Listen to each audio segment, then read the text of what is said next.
하나님 말씀 우리 신약성경 고린도후서 8장 1절부터 15절까지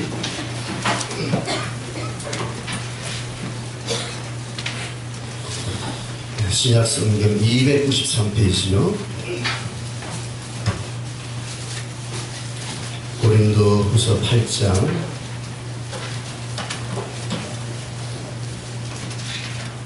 1절부터 15절까지 신약성경 293페이지 고린도후서 8장 1절부터 15절까지 말씀을 한 절씩 보도하겠습니다. 형제들아, 하나님께서 마게도냐 교회들에게 주신 은혜를 우리가 너에게 알리노니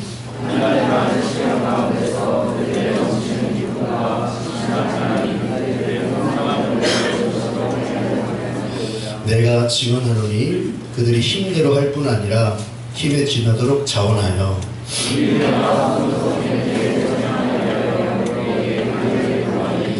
우리가 바라던 것뿐 아니라 그들이 먼저 자신을 주께 드리고 또 하나님의 뜻을 따라 우리에게 주었도다.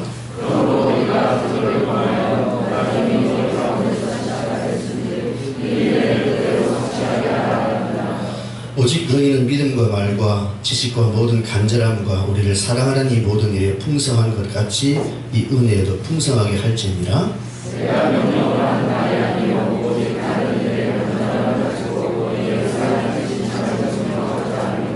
우리 주 예수 그리스도의 은혜를 너희가 알거니와 부요하신 이로써 너희를 위하여 가난하게 되심은 그의 가난함으로 말미암아 너희를 부요하게 하려 하심이라.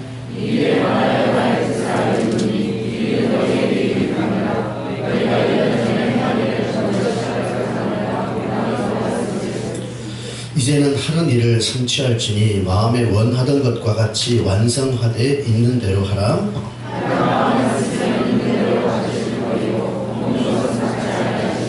이는 다른 사람들은 평안하게 하고 너희는 곤고하게 하려는 것이 아니요 균등하게 하려 함이니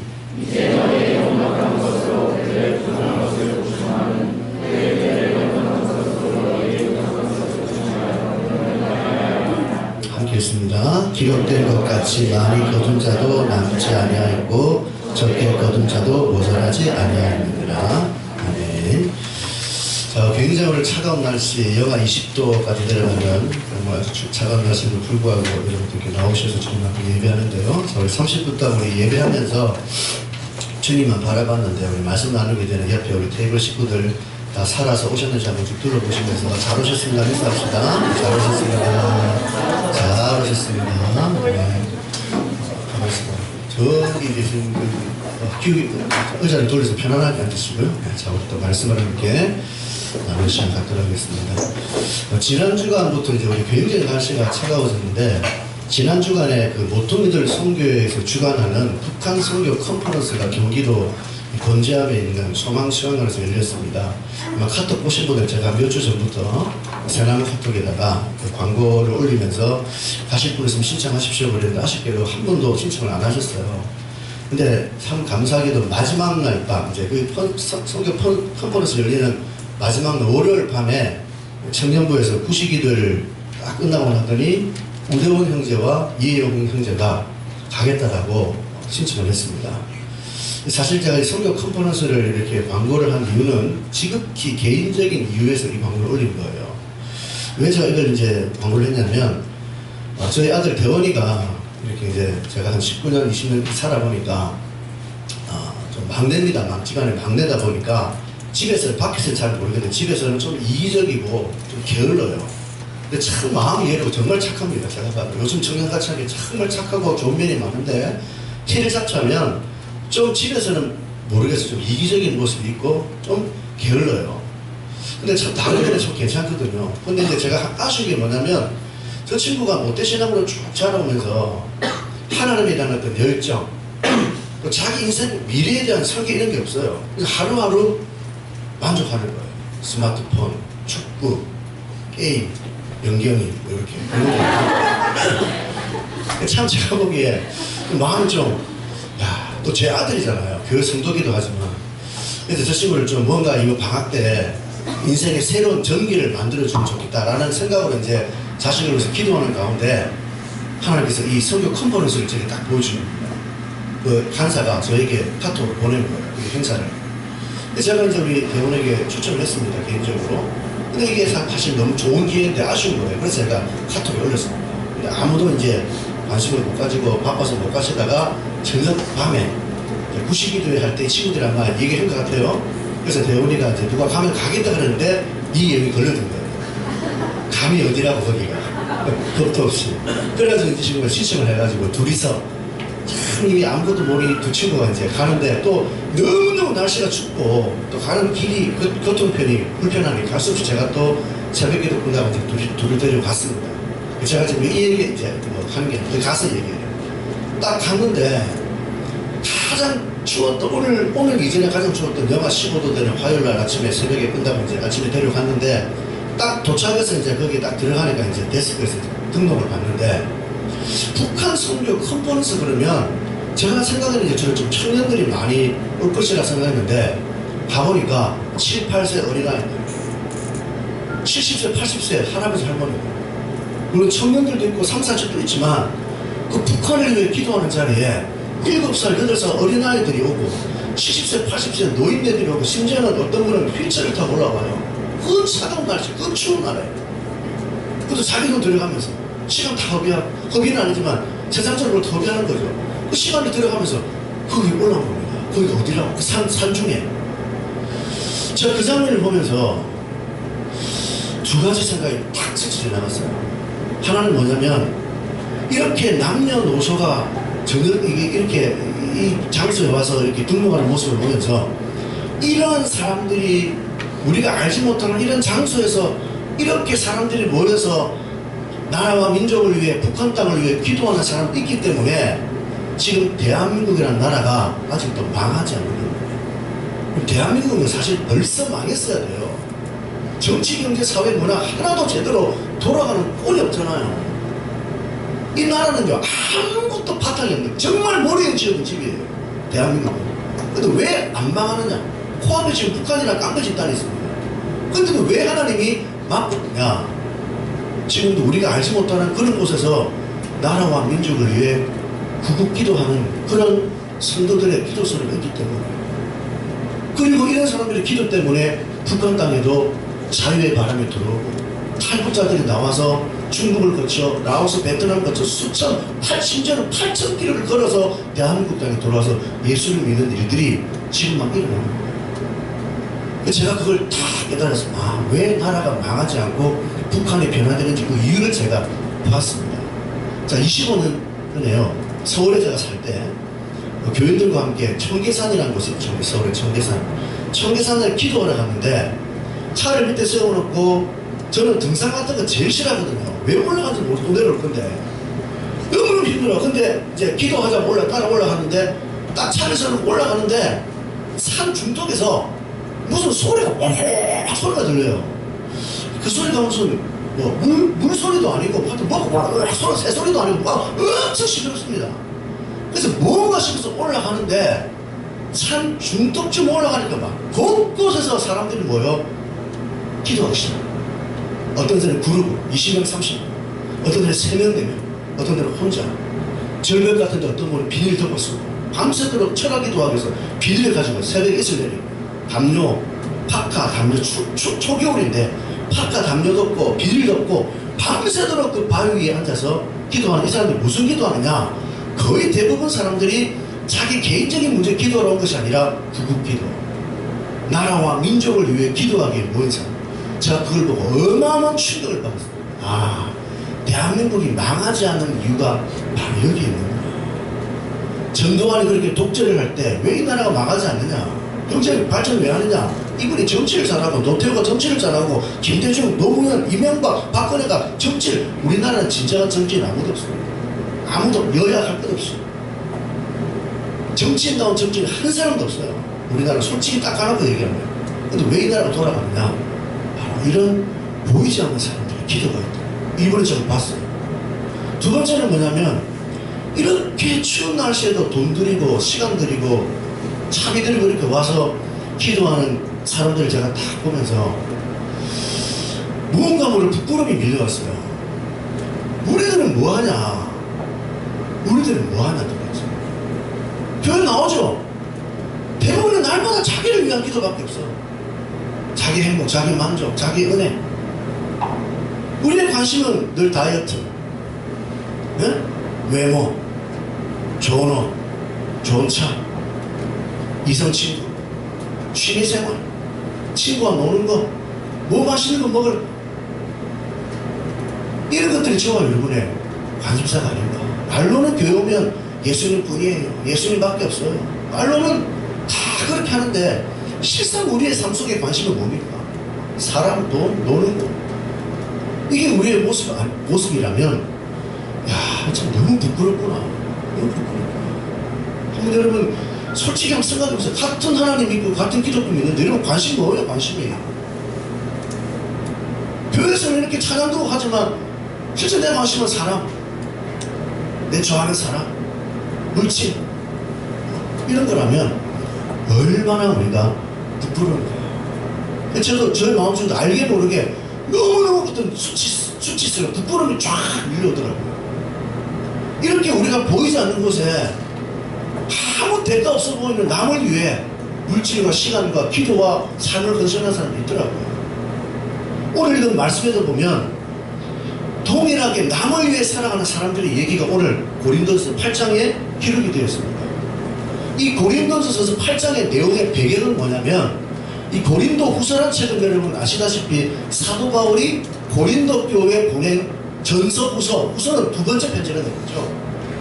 고린도 교회 성도들에게 바울이 편지를 보내는데 그 편지의 내용 속에 8장의 내용이 뭐냐면 시경을 이겁니다.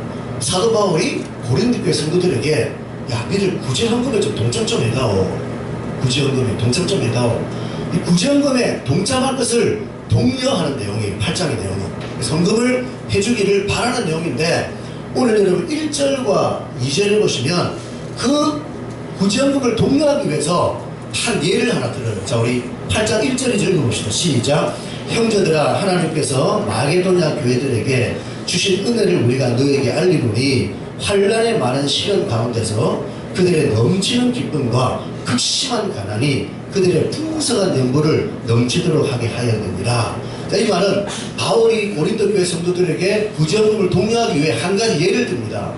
마게도냐 교회 성도들의 모습을 지금 얘기하는데 이 마게도냐에 사는 사람들은 어떻게 했냐면 이들에게는 2절에 보니까 환난의 많은 시련들 가운데 있었어요. 이 사람들 마게도냐 성도들이 환난의 많은 시련 가운데 있으면 남을 돌아볼 여유가 없죠. 그럼에도 불구하고 이 마게도냐 교회 성도들은 넘치는 기쁨과 극심한 가난에도 연보를 구제헌금을 풍성하게 했다는 거예요. 우리가 그렇잖아요. 내가 지금 당장 죽게 생겼는데 남을 어떻게 돌아봅니까? 극심한 가난이 있어요. 또 어떻게 남을 돌아봐요 지금. 근데도 이 사람들은 넘치는 기쁨으로 극심한 가난에도 연보 구제를 하는데 엄청 넘치도록 했다는 거죠. 이 마게도냐 당시의 상황을 우리가 역사를 통해 한번 생각해 보면 이 마게도냐라는 도시는요 당시에 로마의 그 당시는 로마가 세계를 거의 다 지배했잖아요. 로마가 지배하던 식민지였습니다. 근데 마게도냐라는 도시는 당시에 농업, 광업, 목재업 이런 자원이 굉장히 풍부한 도시였어요. 특히 금과 은광, 목재, 나무들이 굉장히 많이 생산되는 그런 도시였기 때문에 이 마게도냐 사람들 얼마든지 광산업으로, 목재업으로 잘 살 수 있는 환경이었어요. 근데 문제는 뭐냐? 로마 사람들이 지배를 하기 때문에 그들이 생산해내는 금과 은과 목재는 싹 다 빼앗겨요. 남는 게 없는 거예요. 마치 기드온이 미디안 이 침에 왔을 때 그 기드온 당시에 이스라엘 백성이 농사를 지으면 추수할 때가 되면 미디안에 와가지고 메뚜기처럼 싹 쓸어가듯이 이 사람들이 자원을 개발해서 생산해내면 다 가져가니까 남는 게 없는 거예요. 그러니까 진짜 가난한 게 아니라 구조적 가난. 자원은 충분하거든요. 경제적으로 살 수 있는 환경인데 식민지니까 다 뺏기니까 말할 수 없는 구조적 가난에 매여 있는 게 마게도냐 사람들. 근데 그럼에도 불구하고 이 마게도냐 교회 성도들은 넘치는 기쁨, 또 극심한 가난 속에도 정말 어마어마한 헌금을 하나님께 드렸다라고 얘기를 하고 있는 거예요. 자, 오늘 우리가 이제 나누고자 하는 요지는 뭐냐면 주목할 것은 자, 분명히 오늘 성경에 마게도냐 교회 사람들은 이렇게 물질을 통해서 이웃을 돕는 삶을 살았는데 성경은 이런 행위에 대해서 뭐라고 얘기하는가 우리가 주목할 필요가 있습니다. 자, 1절에 보시면, 자, 바울이 이런 말 합니다. 형제들아, 하나님께서 마게도냐 교회들에게 주신 무엇을 우리가 너에게 알리고자 한다 그럽니다. 네. 그 은혜의 내용이 바로 2절, 3절, 4절에 나오는 거잖아요. 하나님이 마게도냐 교회 성도에게 주신 은혜를 지금 내가 너에게 알리고자 하는데, 그 은혜의 내용이 뭐냐? 너희가 이런 극심한 환난의 많은 시간 가운데서도 넘치는 기쁨으로 극심한 가난 속에도 연보를 해서 남을 도왔다. 이게 바로 은혜라는 거예요.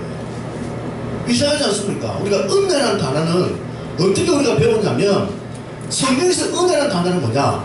하나님께서 우리에게 베푸시는 호의, 사랑, 조건 없이 베푸신 하나님의 사랑을 우리가 은혜라고 배웠잖아요.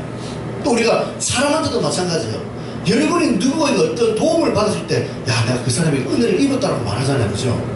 그래서 우리는 뭔가 받은 것, 얻게 된 것을 은혜라고 얘기하는데, 성경은 정반대입니다. 받은 게 은혜, 얻게 된 게 은혜가 아니에요. 물론 그것도 은혜지만, 오늘 말씀의 은혜의 용도는 내가 받은 것, 얻은 것이 은혜가 아니라 남을 위해서 내가 손해보고 내가 피해보고 내 것을 내어주고 아낌없이 베푼 것을 성경은 마게도냐 성도들의 은혜라고 해요. 왜 이것이 은혜인가? 그 은혜의 이유를 오늘 바울은 9절에 밝히고 있죠. 9절 읽어봅시다. 시작.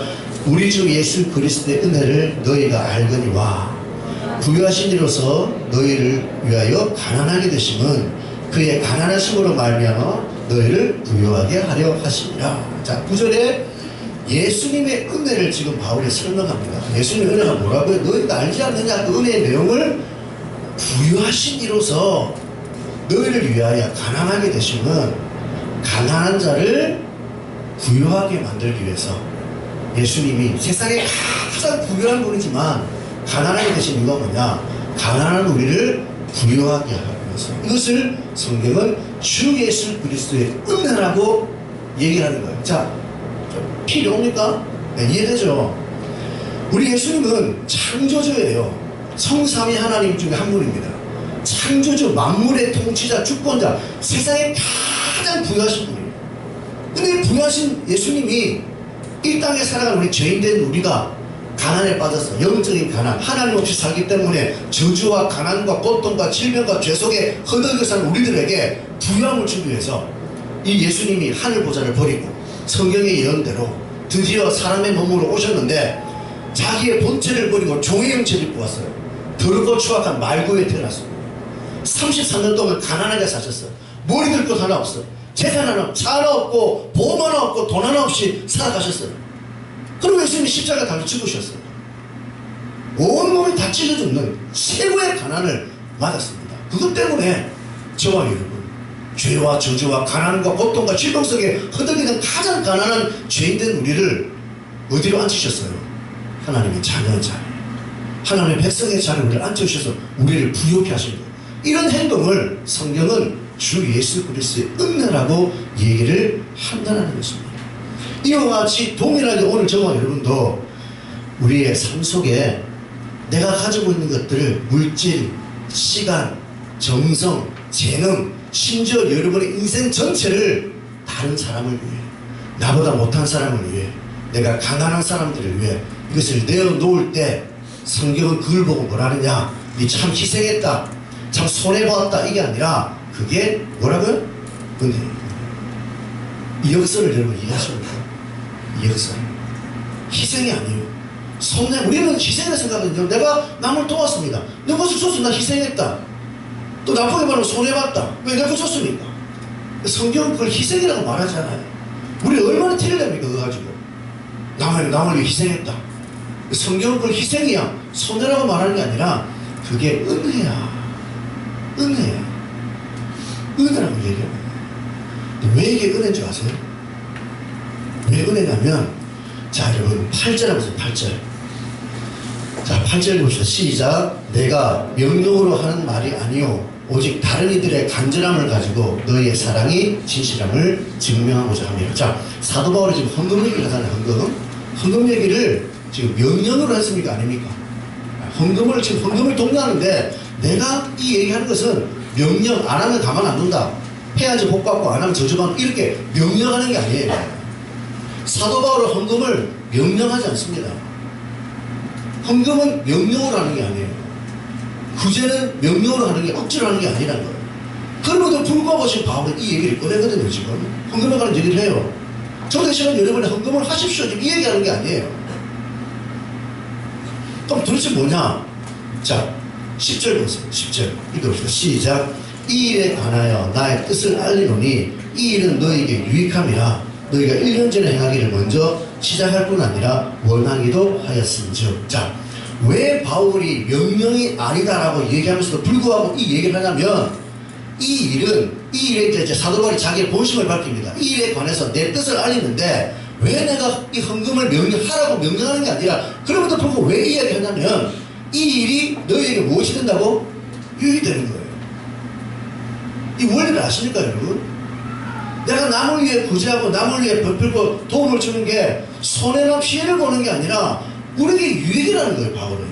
그렇기 때문에 바울이 지금 고린도 교회 성도들의 헌금을 독려하는 일이지 명령하고 강요하고 부담 주는 게 아니라 이게 하나님께 내 인생을 드리는 삶의 가장 중요한 원리입니다.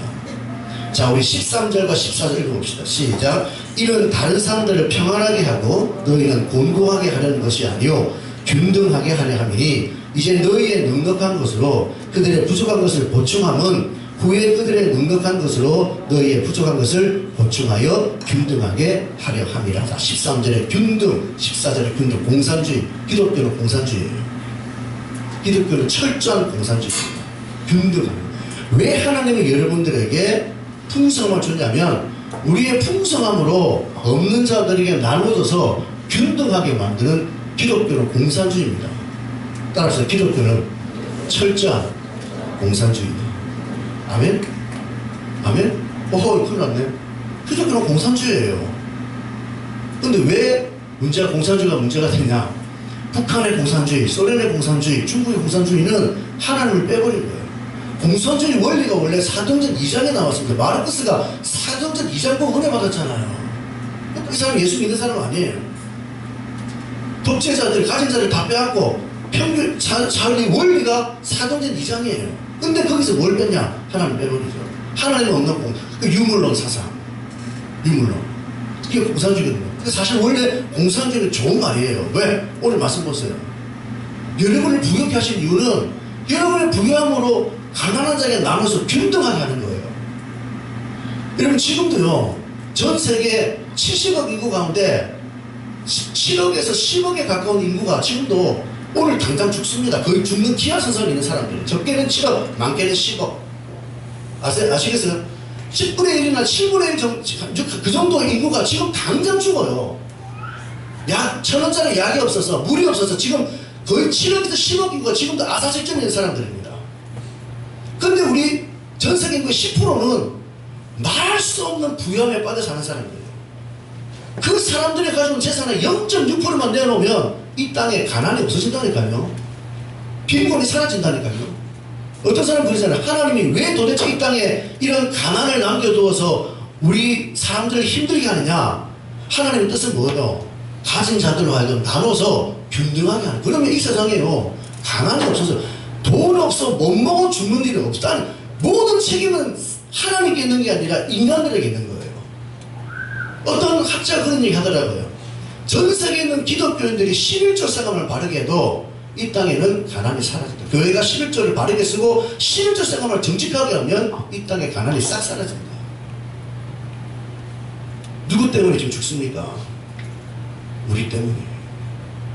그리스도인들 때문에 지금도 그 죄 없는 아이들, 아프리카에, 북한의 아이들이 죽는 이유가 바로 우리밖에 모르는 하나님의 물질의 원리를 모르고 이기적으로 자기만을 위해서 자기 옷 사고 자기 차 사고 자기 행복과 만족을 위해 살아가는 바로 지독하게 이기적인 우리들 때문에 사람 다 죽어야 되지. 살인자입니다. 우리는 살인자. 철저한 살인자. 왜 우리가 이것이 유익이냐면, 왜 우리가 이 물질을 드는 게 유익이냐면 14절 보세요. 지금 너희의 넉넉한 것으로 그 사람들의 부족한 것을 내가 보충해준단 말이에요. 구제하는 거죠, 지금.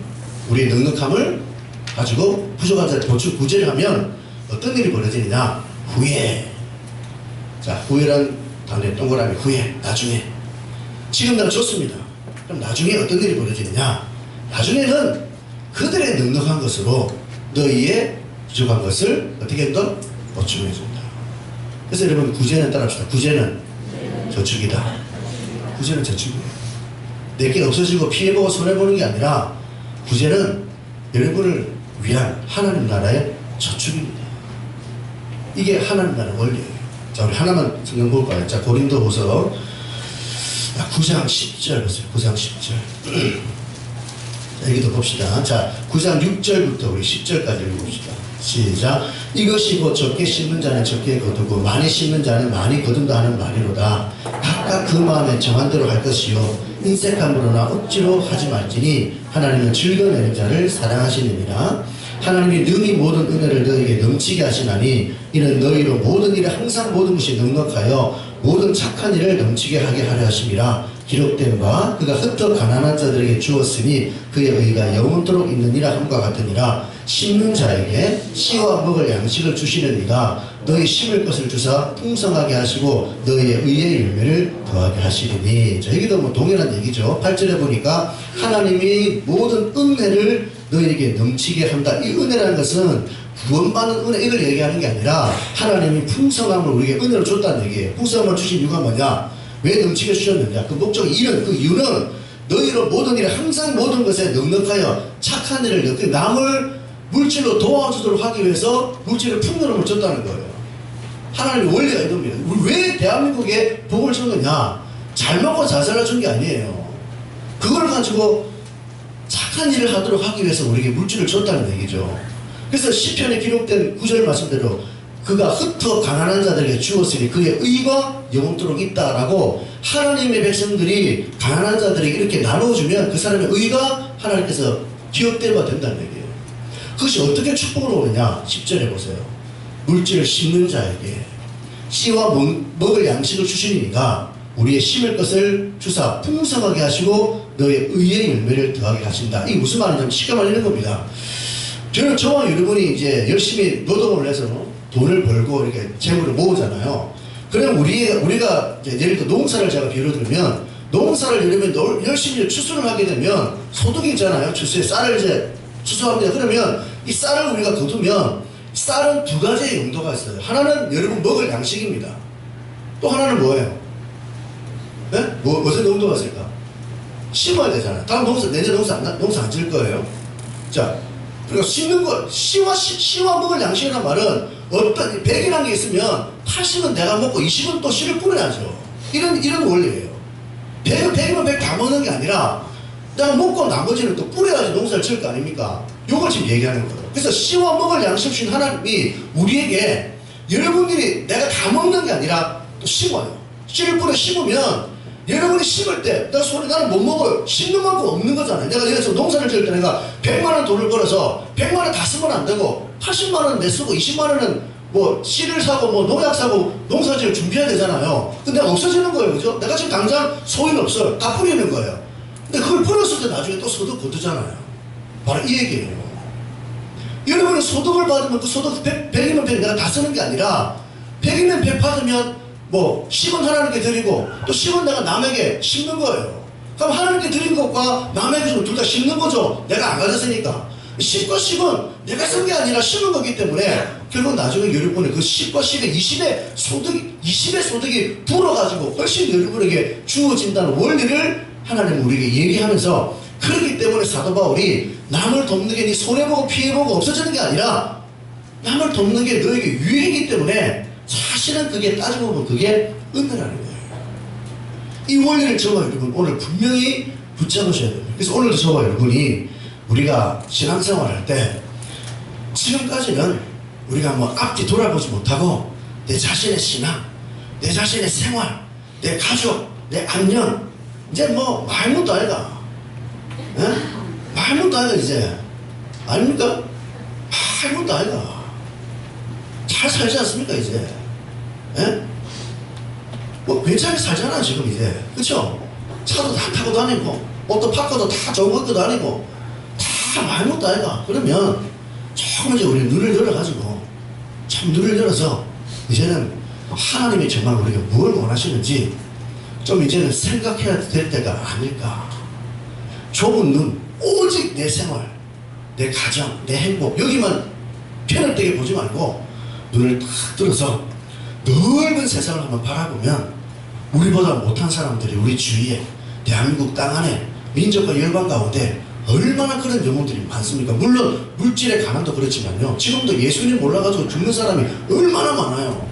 그럼 우리가 구제와 선교하는 일에 이제는 여러분 자신을 내어드릴 때가 되지 않았나 하는 그 얘기를 하고 싶은 거예요. 하나님은 우리에게.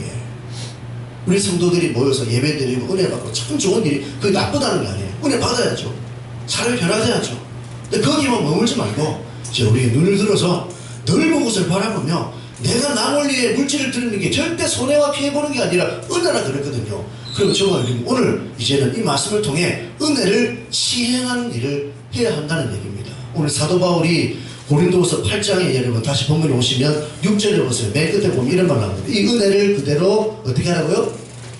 성취하게 하라. 7절에 맨 끝에 이 은혜도 풍성하게 할지라. 계속해서 구제하는 일을 은혜라는 단어를 쓰면서 이 은혜를 그대로 해라. 성취하게 해라.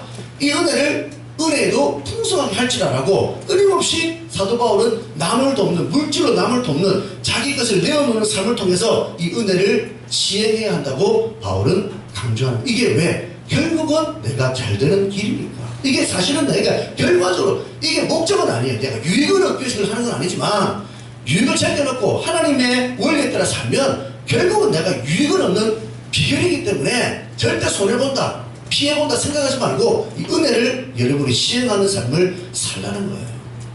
언젠가 제가 말씀드렸지만 우리 대한민국이라는 나라는 지금부터 약 120, 30년 전만 하더라도 전 세계 가장 미개한 국가 중에 하나였습니다. 선교사들이 보고를 보면요, 선교사들이 조선시대 말에 들어와가지고 한국 사람 사는 모습 보고 상투 틀고 수염 달고 다는 모습 보고 본국에 보고한 얘기를 보면 상상을 초월할 정도로 이 조선이라는 나라 백성은 말할 수 없는 피폐한 삶을 산다고 입에 담을 수 없는 그런 용어들을 써가면서 선교 보고를 해서, 이게 이제 믿음이 없는 사람은 대한민국을 폄하했다고 또 공격하는데 그게 아니라 이들의 정말 고통, 우리가 지금 아프리카 밀림에 들어가면 그런 얘기 하잖아요. 이 사람 사는 게 아니라 개보다 못돼 이렇게 얘기하잖아요.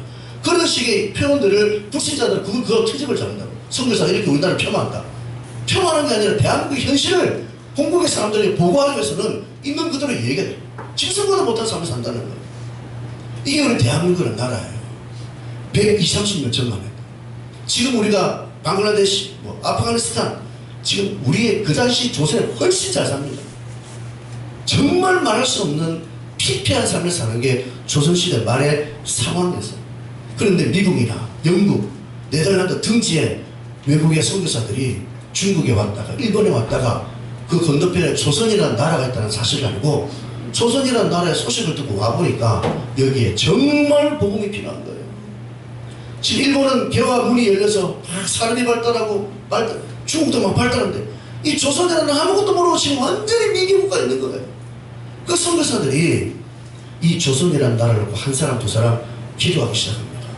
본국에 편지를 써서 조선의 형편을 알고 이 땅에 복음이 필요하다고 편지를 써서 알리기 시작하자 미국 땅에는 미국의 최고의 엘리트, 변호사, 의사, 박사, 영국의 최고의 엘리트들이 조선에 헌신하기 시작하죠. 그들이 20년, 30년 공부해서 최고의 의학의 기술을 가지고 최고의 학문의 기술을 가지고 대한민국 땅을 밟았는데 그 당시에 우리 대원군이 세국 정책을 펼칠 때 서양 귀신 때려잡으라 복음 전하러 왔는데 대동강에 배를 타고 배가 도착하자마자 바로 잡아준 게 토마스 선교사, 내리자마자 바로 개정 당합니다. 선교지가 5번인가 3번 던지고 죽잖아요. 그 선교사였어요. 죽도록 공부했는데 의학 박사, 법학 박사 공부해서 대한민국 땅 왔는데 내리자마자 바로 죽는 거예요. 성경책도 막 하고 죽었습니다. 끝이에요. 그런데 그 책을 받은 사람이 집에서 그 책으로 도배를 해요. 성경책 뜯어가지고. 얼마나 좋습니까? 도배하기 쫙 좋죠. 이거 쭉쭉 찢어가지고 도배한 거예요. 그 도배한 글을 보고 예수 믿는 거예요. 그래서 생긴 게 평양 장대현교회. 하나님의 놀라운 역사가 이런 우리 선교사들의 피부림을 통해 이 땅에 열매를 맺기 시작합니다. 처음에 들어온 선교사들이 한양에 딱 들어와 보니까 콜레라가 1886년도 콜레라가 천벌했어요. 병명도 몰라. 다 죽어가는 거 사람들이 전염병에. 그때 외국의 포장이 선교사가 뛰어들어가지고 환자를 만지고 약을 주고 치료하니까 사람들이 살아납니다. 그때 우리나라 정부의 관리들이 마음에 물을 열죠. 아, 여러분들이 서양 귀신이 아니구나. 코쟁이 귀신이 아니구나. 우리나라를 정말 사랑하는구나. 그래서 조정해서 병원을 지으시오. 학교를 지으시오. 교회를 지으시오. 그래가지고 지금 이 땅에 이만한 여러분 경제, 문화, 산업의 발달, 물론 모래 위에 지은 집이지만 우리나라 이렇게 경제 대국 잘 사는 나라가 된 게 이유가 뭐냐? 바로 그때부터였어요. 기독교의 부흥이 경제 부흥을 가져왔고, 지금도 보세요. 중국의 부흥이 왜 왔습니까? 기독교의 부흥이. 싱가포르, 말레이시아 전부 다 기독교가 부흥할 때 경제가 부흥하는 거예요. 이런 은혜를 어떻게 받았어요? 바로 선교사들이 자기를 위해 살지 않는, 자기의 재능과 재산과 인생을 바쳐서 그 피폐한 땅에 들어와서 피를 흘린 그 선교사들의 핏부림 때문에, 그들의 희생과 헌신이, 그들의 이 은혜가 시행되기 때문에 지금 대한민국이 이런 축복을 누리고 살아가고 있다는 거예요. 그래서 우리 대한민국도 보세요. 지금부터 한 20여 년 전부터 1970년대 후반부터 우리 대한민국의 나라가 경제 급성장을 이뤘죠. 그때 교회들, 일부 교회들이 깨어나기 시작합니다. 아, 이제 우리도 선교를 하자, 구제를 하자. 이제 하나님께 받은 이 은혜를 우리가 나누어 흘러보내야 된다. 70년대 말부터 한국교회 선교의 붐이 일기 시작합니다. 수많은 선교단체들이 일어나고 교회에서 선교에 눈을 떠서 물질로 사람을 파송하고 선교 일을 시작했어요. 이 선교를 하기 시작한 우리 대한민국이 여러분 대외적으로 어떤 일을 이루어가는가? 놀라운 일들을 이루죠. 많은 분들 그럽니다. 목사님, 천주교를 보세요. 천주교가 얼마나 봉사 많이 하고 구제 많이 하고 좋은 일 많이 합니까? 그죠? 여러분 눈으로 보세요. 천주교가 얼마나 좋은 일 많이 하고 구제를 많이 해요. 근데 그건요, 천주교는 단일 집합체, 교황청을 중심으로 하는 단일 집합체이기 때문에 이미지 메이킹을 잘 하는 거예요. 근데 우리 기독교는 다 개교회입니다. 실제로 전 세계적으로 구제를 가장 많이 하는 종교는 기독교 60%예요. 몰랐죠, 여러분? 기독교 구제를 제일 많이 합니다. 천주교는요, 하긴 하는데 그렇게 많지 않아요. 근데 이미지 메이킹을 잘 하는 거예요. 마더 테레사 이미지, 그런 사람 수도 없이 많아. 지금도 한국 땅 안에 수녀, 목사님, 신부들 뭐 많습니다. 그런 사람들. 물론 훌륭한 분이죠. 근데 전부 다 이미지 메이킹 하는 거예요. 우리 모르는 거 그런 거를. 뭘 대단하지만 그런 이름도 없이 일도 없이 하는 사람 많거든요. 근데 기독교는 다 개교회야. 이게 몰라서 그렇지 실제로 전 세계 구제는 기독교가 60, 장기 기준 기독교 제일 많이 합니다. 지신 기준 제일 많이 해요. 우리 대한민국의 기독교가 지금 세계 선교사 파송 2위, 27,000명. 전 세계적으로 가장 선교사를 많이 파송한 나라가 바로 대한민국이에요. 두 번째로, 미국이 왜 이렇게 이러면 세계 최강대국이 됩니까? 미국은 기독교 가치관에 세워져서 선교 국가도 지금은 이제 다 무너져, 이제 곧 무너집니다. 왜? 이제 미국 기독교 무너지기 때문에. 근데 50년대, 60년대 아무도 손댈 수 없는 그런 최강대국 이유가 뭐냐? 기독교 복음이에요. 제가 그래 대한민국이 지금 이렇게 버틸 수 있는 게 뭐냐? 이렇게 그래도 교회가 타락하고 부패했지만 그럼에도 불구하고 우리가 이런 남을 위해서 구제하고 선교하는 일에 매진할 때 하나님이 지금 여지를 주는 거예요. 이런 여지를. 이걸 우리가 알고 눈을 뜨고 사셔야 됩니다. 정치경제 사회문화 어느 것 하나 제대로 된 구조가 하나도 없는 무너질 수밖에 없는 대한민국. 코앞에 1시간 반 거리에 정치 깡패 국가가 있습니다. 말이 안 통하는 나라죠. 그들은 수소폭탄, 핵폭탄 준비하고 있다. 그런 위기 속에 우리가 지금 버티는 이유가 뭐냐?